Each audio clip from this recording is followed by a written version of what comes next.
ان کے لیے محبوب ہوتا ہے۔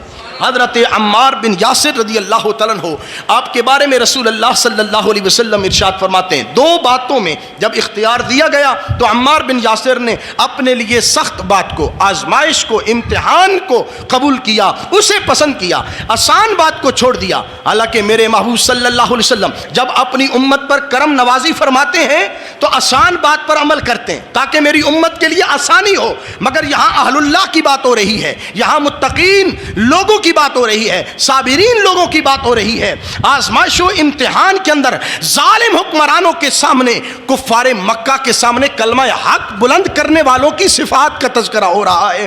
حضرت عمار بن یاسر نے سخت بات کا چناؤ کیا۔ ایک بات ہے آسان بات پر عمل کریں، اس کا نام شریعت ہے، سخت بات پر عمل کریں، اس کا نام طریقت ہے۔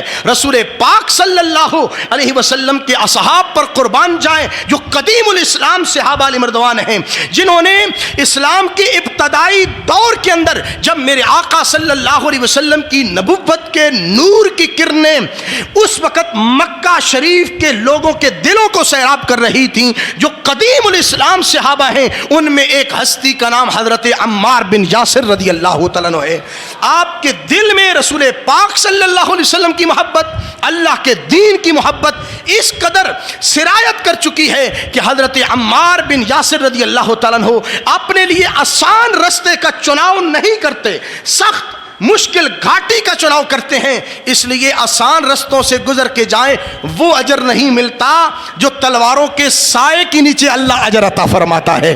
حضرت عمار بن یاسر رضی اللہ تعالیٰ عنہ آپ نے سخت کام کا چناؤ کیا، سخت کام کا چناؤ، اور اسی بات کا درس دیتے تھے۔ حضرت عمار بن یاسر سے پوچھا گیا کہ بتائیے آپ کو پسندیدہ چیزیں کون سی ہیں، آپ کی پسندیدہ؟ آپ کہنے لگے ایمان مکمل ہی تب ہوتا ہے جس وقت انسان اپنی ذات کے ساتھ انصاف کرنے والا ہو۔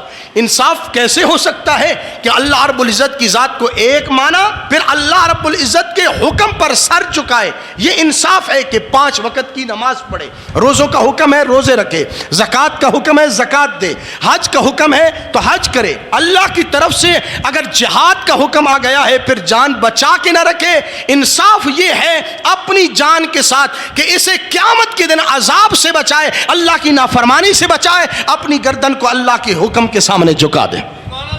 اس کو انصاف کہتے ہیں۔ آپ فرمانے لگے تنگ دستی کے وقت مال خرچ کرنا، جس شخص کو یہ صفت مل گئی اللہ رب العزت نے اس کو اپنی محبوبیت کا درجہ عطا فرما دیا۔